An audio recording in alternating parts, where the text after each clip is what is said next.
Hi everyone, welcome to Varshitha education.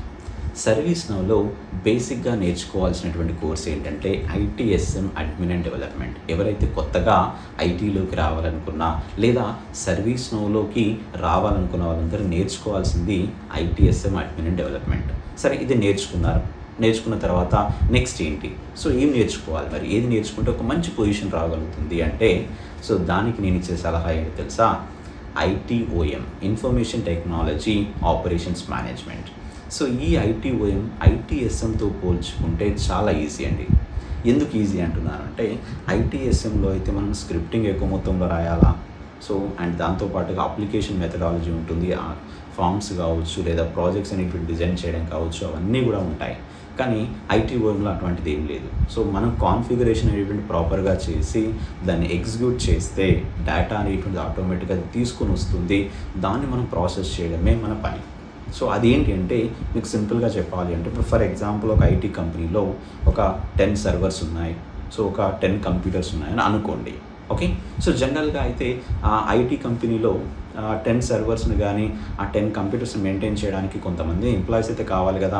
A computer పాడైంది, ఏ computer ఏదైనా damage అయిపోయి సర్వర్ ఏదైనా డౌన్ అయిపోయింది అనుకుంటే ఇవన్నీ కొంతమంది ఎంప్లాయీస్ చెక్ చేయాల్సి ఉంటుంది తరువుగా డే టు డే లైఫ్లో కదా. సో అలా కాకుండా మన ITOM ఏం చేస్తుందంటే, ఈ ITOMలో మిడ్ సర్వర్స్ అనేటువంటివి ఉంటాయి. ఈ మిడ్ సర్వర్ని ప్రాపర్గా మనం ఇన్స్టాల్ చేసుకున్నాం అనుకోండి, సో ఎవరైతే ఎంప్లాయీస్ చేస్తారో అంటే క్రాస్ చెక్ చేసుకోవడం కానీ, ఏదైతే ఆ సిస్టమ్ పని చేయట్లేదని ఇన్ఫర్మేషన్ పాస్ చేసుకోవడం కానీ, లేదా ఆ సిస్టంలో ఉన్నటువంటి డేటా మొత్తాన్ని, ఒక 10 కంప్యూటర్స్లో ఉన్నటువంటి డేటా మొత్తాన్ని లేదా 10 సర్వర్స్లో ఉన్నటువంటి డేటా మొత్తాన్ని కూడా మనం సర్వీస్ నౌలో ప్రాసెస్ చేస్తాం. అది కూడా ఒక కాన్ఫిగరేషన్ చేసి సింపుల్గా IP అడ్రస్ ఇచ్చేసి రన్ చేసి సరిపోతుంది. ఆటోమేటిక్గా మన సిస్టమ్స్లో ఉన్నటువంటి ఇన్ఫర్మేషన్ మొత్తాన్ని తీసుకొచ్చేసి సర్వీస్ నోలో పెట్టేస్తుంది. సో అంత సింపుల్గా ఉంటుంది. ఇక్కడ మనం హార్డ్ వర్క్ కంటే ఎక్కువ స్మార్ట్ వర్క్ అయితే చేయాల్సి ఉంటుంది.